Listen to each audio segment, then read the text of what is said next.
You've probably heard claims like these. You should be very careful with deadlifts because they fry the CNS. Or take a deload week every couple of weeks because central fatigue accumulates. Most of the people making these claims have no idea what CNS fatigue actually is. Research finds that neuromuscular fatigue after deadlifts is actually no greater than after squats or bench presses. Even leg presses do not stimulate more neuromuscular fatigue than leg extensions. Central nervous system fatigue is not what the name suggests at all. Central nervous system fatigue is not actually central in nature. Most of the fatigue from the CNS is actually local, peripheral.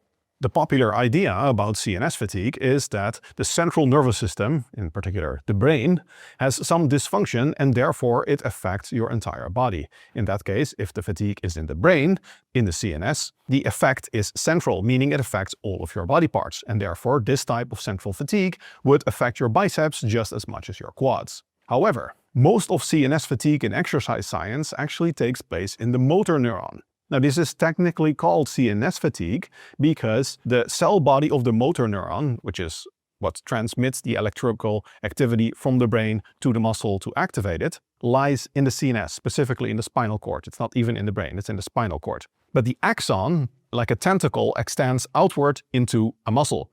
And it is that specific part of the chain where the fatigue takes place. So it's the motor neuron that is fatigued, and the effect of that is only the fibers that it innervates. So it's a very specific part, and it's just that muscle that is affected by the fatigue of the motor neuron.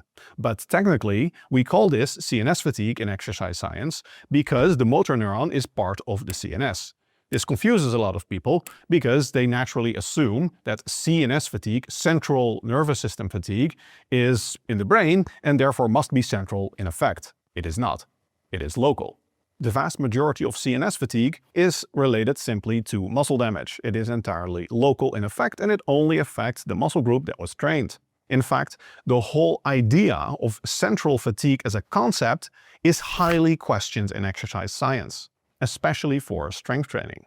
For example, one study found that all of the CNS changes that occurred after 10 sets of squats were local in effect. There was no evidence of central fatigue. There were CNS changes, but they were related to the motor neurons, not to the actual brain, the overall capacity to direct the body as a whole. The strongest refutation of the idea of central fatigue is probably a 2021 meta-analysis of the entire literature that concluded that for strength training, central fatigue is generally trivial or absent, in contrast to endurance training where we do actually have evidence of central fatigue.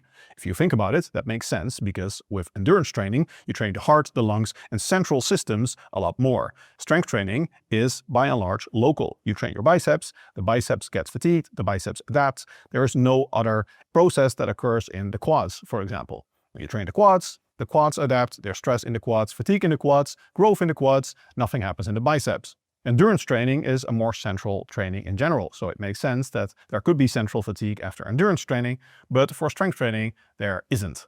In the words of the researchers, they concluded, overall, the findings do not support the existence of a general non-local muscle fatigue effect.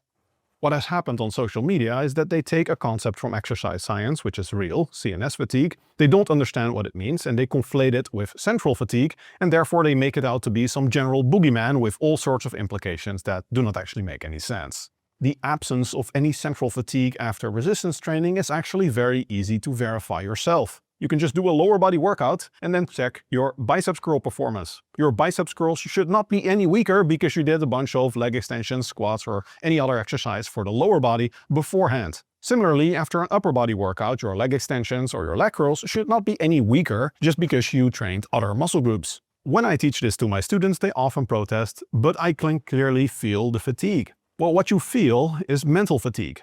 Mental fatigue is measured as a subjective sensation. In exercise science, fatigue refers to loss of force production. So if your biceps curl 8 rep max is still the same, you can still do 8 reps with your 8 rep max, then there is no neuromuscular fatigue, but there might still be mental fatigue. We see big discrepancies between mental and physical fatigue in many scenarios. For example, music can make you a lot more energized and can get rid of mental fatigue, but it doesn't do anything for neuromuscular fatigue, obviously. Mental fatigue and loss of willpower, sometimes called ego depletion in psychological research, actually occurs even when you do any other type of activity that's not physical at all, but it is an have-to activity, something you don't necessarily want to do. Whereas if you're doing something that you really enjoy, that you're passionate about, you don't suffer a lot of willpower depletion. For example, you might experience a lot of fatigue when visiting family members that you don't necessarily want to see, or when you're in traffic and you're commuting. Truck drivers experience a lot of mental fatigue typically, but they're not actually doing anything physically, they're just sitting in their truck. But they develop mental fatigue because it's boring. In fact, boredom and mental fatigue go hand in hand very strongly. Both occur during have-to activities instead of want-to activities. Mental fatigue can be thought of as a system that tells us that there is a lack of instant gratification for what we are currently doing. Going to the gym is the ultimate lack of instant gratification. You have to push yourself past your comfort zone and suffer immediate pain to get later, future results. As a result, in the gym we develop mental fatigue. And even though mental fatigue is just psychological, in large amounts it can actually impair performance. So some people argue that this is all semantics. It's all just giving the fatigue a different name, but it is central fatigue. Well, it is central fatigue, it is physiologically a very different concept. If there was indeed neuromuscular fatigue in the brain, that would warrant a deload or some other reduction in training stress. However, knowing that the fatigue is mental has a completely different implication, because mental fatigue you can get rid of with caffeine or music, or just pushing through knowing that it is safe and that it is mental fatigue. So I hope this video helped demystify a lot of the bro science about deadlifts frying your CNS or needing deloads because of central fatigue accumulation. In reality, central nervous system fatigue, despite what the name suggests, is mostly local in effect, and it is nothing to worry about.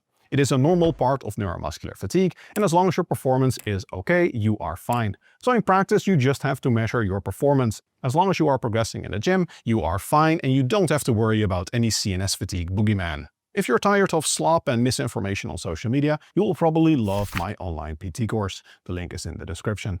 Or you can keep watching my own YouTube slop, like this video about the theory that broke fat loss science.